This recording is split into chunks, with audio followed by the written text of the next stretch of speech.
I'm recording this video with permission from Scholastic. So welcome back, guys. Today we're going to be reading chapter 13 of Frindle.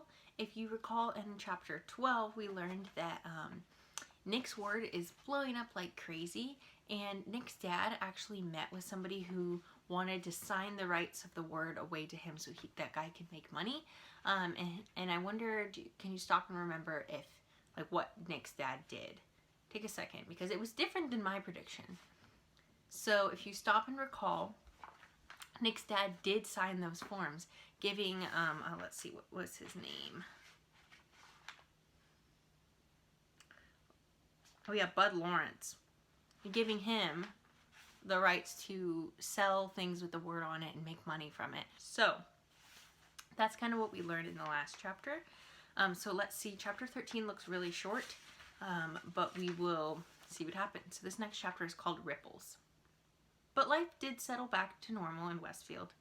More leaves fell, Thanksgiving came, and then the first snow, then Christmas and more snow.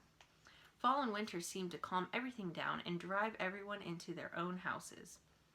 Things were calmer at Lincoln Elementary School too. Frindle mania was over, but that didn't mean the word was gone. Not at all. All the kids and even some of the teachers used the new word. At first it was on purpose. Then it became habit, and by the middle of February, Frindle was just a word, like door, or tree, or hat. People in Westfield barely noticed it anymore. But in the rest of the country, things were hopping. Frindle was on the move. In hundreds of little towns and big cities from coast to coast, kids were using the new word, and parents and teachers were trying to stop it. What had happened in Westfield happened over and over and over again. Bud Lawrence couldn't have been happier. There were Frindle shirts and sunglasses and erasers and notebooks and paper and dozens of other items. The new line of Frindles imported from Japan were a big hit, and now there were talk of selling them in Japan and Europe as well. The checks that went into Nick's trust fund got bigger and bigger. Bud opened his own factory in Westfield to make Frindle baseball caps, which created jobs for 22 people. And in March, the town council voted to put up a little sign on the post below the town's name along Route 302. It said, "Home of the original Frindle."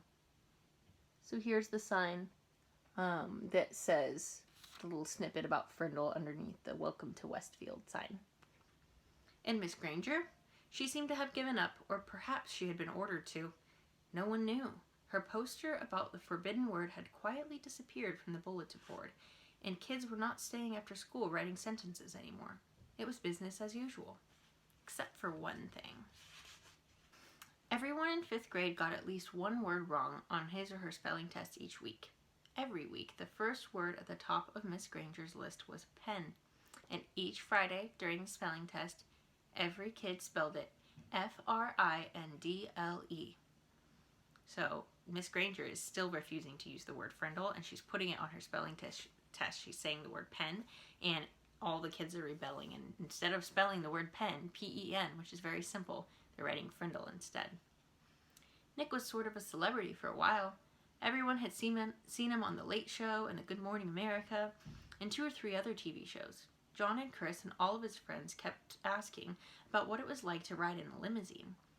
After a week or two, though, it was old news, and everybody seemed to forget and move on. The only person who couldn't quite forget about everything was Nick.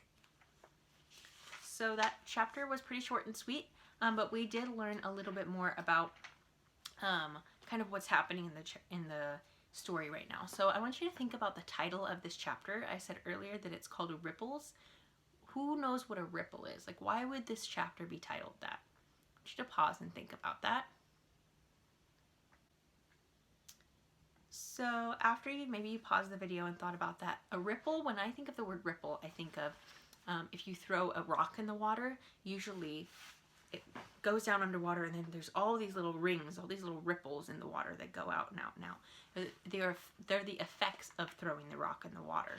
And so I think a little bit like this chapter here, Nick, the rock that he threw, that was the new word. It caused a big commotion.